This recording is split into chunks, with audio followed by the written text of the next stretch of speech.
हाल चाल आप लोगों का। उम्मीद करती हूँ आप लोग सब खैरियत से होंगे। आज हम अर्बन सोशियोलॉजी एसओसी 607 के लेक्चर नंबर 2 स्टार्ट करेंगे। Types of cities. Type of cities के बारे में हर सिटी यूनिक होती है, ठीक है। कोई इंडस्ट्री की वजह से होती है, मशहूर होती है, कोई कल्चर की वजह से मशहूर होती है, कोई ट्रेड की वजह से। अर्बन सोशियोलॉजिस्ट ने सिटी को समझने के लिए उनकी क्लासिफिकेशन बनाई है, सिटीज़ को समझने के लिए। चलिए अपना स्टार्ट करते हैं। Classification of cities. सबसे पहले हमारे पास आता है प्रोडक्शन सेंटर। ये वो सिटीज़ होती हैं जहाँ इंडस्ट्रीज़ और प्रोडक्शन मेन रोल प्ले करती हैं, ठीक है। प्राइमरी प्रोडक्शन सेंटर, यहाँ रॉ मटेरियल जैसे कॉटन, कॉयल, ऑयल प्रोड्यूस होते हैं। ज़्यादा लोग जो से हैं एग्रीकल्चर रॉ मटेरियल प्रिपरेशन में बिज़ी होते हैं, मतलब उनको तैयार करते हैं। सेकेंडरी प्रोडक्ट सेंटर, इसमें क्या होता है, यहाँ रॉ मटेरियल प्रोसेस करके गुड्स मैन्युफैक्चर किए जाते हैं। अब प्रोडक्शन आपको पता लग गया। प्रोडक्शन सेंटर क्या होता है? प्रोडक्शन जहाँ पे इंडस्ट्रीज़ होती हैं, इंडस्ट्री प्रोड्यूस कर रही होती हैं। टू मेनली इसमें प्रोडक्शन सेंटर्स हैं, एक प्राइमरी प्रोडक्शन सेंटर, एक सेकेंडरी प्रोडक्शन सेंटर। प्राइमरी में जैसे आप सिंध वाली साइड पे जाएं तो जो औरतें हैं वो कॉटन इकट्ठा करती हैं, ठीक है, या कोयल डिग किया जाता है, ठीक है, या फिर ऑयल जहाँ से निकल रहा है उनको वो ऑयल प्रोड्यूस कर रहा है, वो ज़मीन जो सी है उस पेट्रोल पम्प या फिर ट्रेडिंग वाला सिस्टम है कि वहाँ पे ऑयल प्रोड्यूस हो रहा है। तो ये जो चीज़ें हम इकट्ठी कर रहे हैं वो प्राइमरी प्रोडक्शन सेंटर है कि हम चीज़ें इकट्ठी कर रहे हैं लेकिन उसे बना कुछ नहीं रहे। सेकेंडरी प्रोडक्शन सेंटर में हम उन गुड्स से मैन्युफैक्चर कर रहे हैं, यानी कॉटन से हम स्वेटरें बना रहे हैं। और एग्ज़ाम्पल है कि फैसलाबाद जहाँ कॉटन और टेक्सटाइल दोनों काम होते हैं, ये आपको बेस्ट एग्जांपल है, यहाँ पे फिट होती है प्रोडक्शन सेंटर की। नेक्स्ट हमारे पास आता है centre of trade and commerce.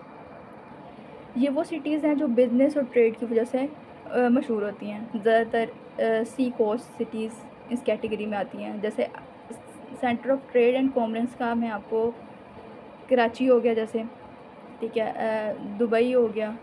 ये जो सिटीज़ हैं जो ट्रेड और, क्योंकि ट्रेडिंग वहाँ पे कराची में आपको पता है सी एरिया से हमें ज़्यादा ट्रेड करते हैं, इंपोर्ट और एक्सपोर्ट करते हैं, ठीक है। और कॉमर्स ज़्यादातर कराची में भी है, ठीक है, और लाहौर में भी कॉमर्स बहुत ज़्यादा है। ई कॉमर्स की बात नहीं कर रही, सिर्फ कॉमर्स का मतलब होता है कि चीज़ों की ख़रीदो फरोख्त। तो ये चीज़ें जो सी है दुबई में भी हैं, मुंबई में भी हैं, ठीक है।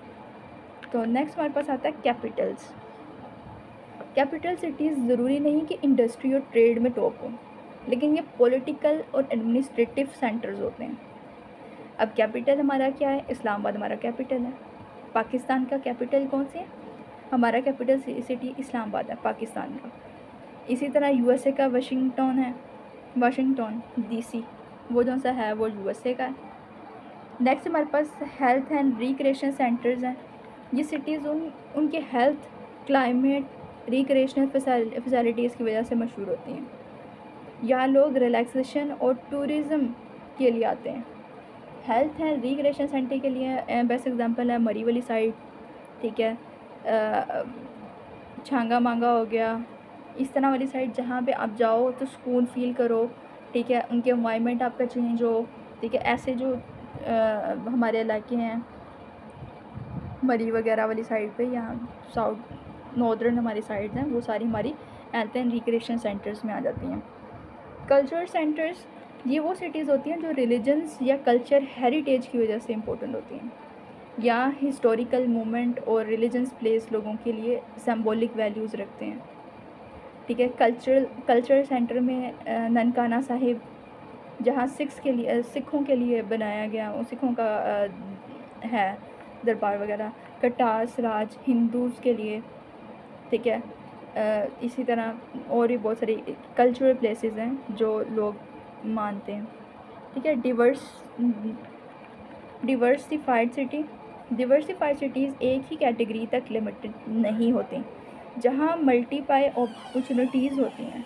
Trade, commerce, recreation, education, health, culture, ये सब एक साथ होता है, ठीक है। डिवर्सिफाइड सिटी मतलब उसमें एक चीज़ नहीं हो रही कॉमन, उसमें 3-4 चीज़ें इकट्ठी हैं, जैसे ट्रेड भी हो रही है वहाँ से, कॉमर्स भी हो रहा है, रिक्रिएशन भी हो रहा है, हेल्थ भी है, एजुकेशन भी है, कल्चर, सब एक साथ, यानी लाहौर डिवर्सिफाइड सिटी है हमारा, जहाँ पे एजुकेशन भी है, कल्चर भी है, स्पोर्ट्स भी है, ट्रेड भी है और फूड भी है।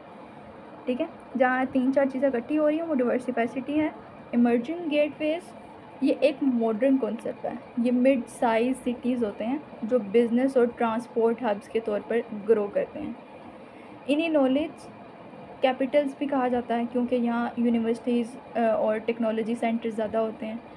एग्ज़ाम्पल में हम कर लेते हैं, यहाँ पे ऑस्टिन है यूएसए में, ठीक है, साउथ अफ्रीका में कुछ है, और यूएसए में ऐसे पार्ट हैं। ग्लोबल गेंट्स, ये दुनिया का सबसे पावरफुल इकोनॉमिक और फाइनेंशियल हब होते हैं।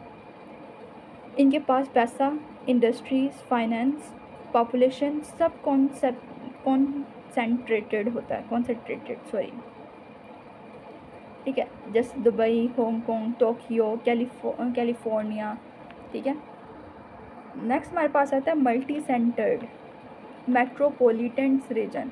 अब चलो समझते हैं कि एक और important concept multi centred metropolitans region मतलब क्या है इसका। एक ऐसा बड़ा अर्बन एरिया जहाँ एक सेंट्रल सिटी नहीं होती बल्कि मल्टीपल सेंट्रल सिटीज़ होती हैं, जहाँ सब urbs, towns, industrial areas, shopping malls, frame, recreational spot, ठीक है, ये सब चीज़ें होती हैं। अगर तुम एग्ज़ाम्पल, अगर आप लाहौर फ्लाईओवर से एरियल व्यू को लो तो तुम्हें एक बड़ा सेंट्रल लाहौर दिखेगा, और उसे अराउंड छोटे छोटे एरियाज़ हैं जहाँ इंडस्ट्रियल, रेजिडेंट है, सोसाइटीज़, फ्रेम, मतलब एक पॉइंट है जो सबसे बड़ा फ्लाईओवर है, और उसके इर्द गिर्द बहुत सारी चीज़ें हैं, जैसे फार्म्स हैं, शॉपिंग सेंटर्स हैं, ठीक है, रेजिडेंटल एरियाज़ हैं, इंडस्ट्रियल एरियाज़ हैं। ये कैसे बनते हैं? ओके, ये नेचुरल तरीके से बनते हैं। लोग अपनी social class, economic, race, gender, family status के हिसाब से अलग अलग एरियाज चूज़ करते हैं। ठीक है, रिच फैमिलीज़ हो गई, मैं लाहौर की बात करूँगी, DHA, बहरिया टाउन, यहाँ पे रिच फैमिली रहती हैं लाहौर में। मिडिल क्लास फैमिली जौहर टाउन हो गया, मॉडल टाउन हो गया, वहाँ पे रह गई। और उसके बाद लोअर इनकम आउटस्टाइक्स, ठीक है, और कॉलोनीज़ में रहती हैं, लोकेशन वो बैकवर्ड एरियाज़ में रहते हैं। यानी लोग की चॉइसेस और अपॉर्चुनिटी की वजह से ये मल्टी सेंटर बन जाते हैं कि अगर वो DHA या बहरिया में कोई आके घर किराए पे लेके बैठता है या अपना लेता है, तो मतलब उसके पास इतने रिसोर्सेज हैं कि वो वहाँ पे बैठ सकता है।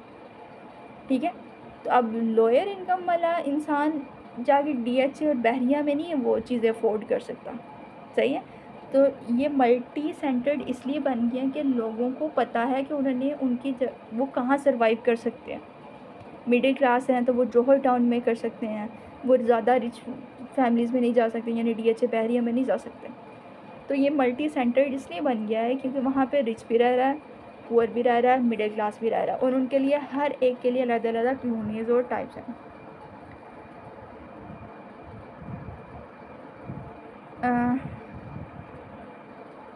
टिपिकल मल्टी सेंटर रीजन, एक या एक से ज़्यादा हिस्टोरिकल सेंटर सिटीज़ होती हैं जो पहले डोमिनेट करती थी, अब उतनी नहीं करती।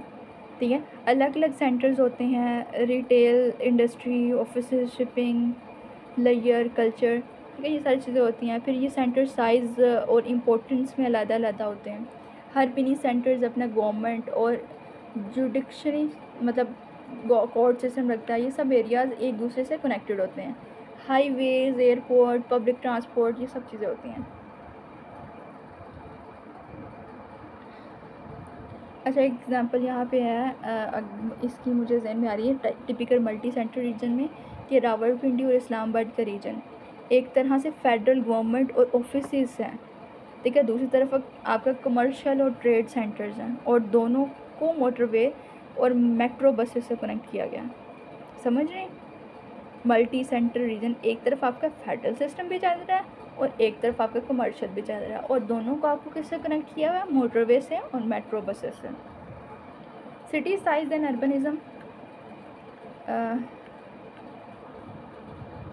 सिटी इंटायर अर्बनिज़म, मैंने आपको पहले बताया कि अर्बनिज़म लाइफ होती है, सिटीज़ की जो लाइफ होती है उसके फिनोमेना क्या होता है, ठीक है, ये सारी चीज़ें आते हैं। सोशोलॉजिकल इंटरेस्ट, सोशोलॉजिस्ट इन रीजन्स को इसलिए स्टडी करते हैं क्योंकि पॉपुलेशन साइज़ और डेंसिटी का इंटरपर्सनल रिलेशनशिप पर इफ़ेक्ट देखने के लिए, ठीक है। जैसे जैसे सिटीज़ बढ़ती जाती हैं उसी तरह आपकी नीड्स भी बढ़ती जाती हैं, ठीक है। तो मतलब आप में कंपटीशन आता रहता है। अगर आपके सपोज़ करो आप एक फैक्ट्री के ओनर हो और आपके सामने एक और बंदा वैसे ही फैक्ट्री लगाए जैसे कि आपकी है, मैन्युफैक्चरिंग आप जैसे कर रहे हो वैसे कर रहे हो, तो वहाँ पे कंपटीशन और बढ़ जाता है। जब कंपटीशन बढ़ जाता है तो फिर आप वो चीज़ें देखते हो कि इसमें और इसमें क्या चीज़ें फ़र्क क्या है, इन दोनों में कैसा कंपटीशन चल रहा है और ये क्यों कर रहे हैं कंपटीशन। तो ये सोशियोलॉजिस्ट के इंटरेस्ट है। आई होप सो कि आपको ये लेक्चर इंटरेस्टिंग लगा होगा और समझ आ गया होगा। तब मैं अपने मिलते हैं नेक्स्ट लेक्चर में, तब तक के लिए अल्लाह हाफ़िज़।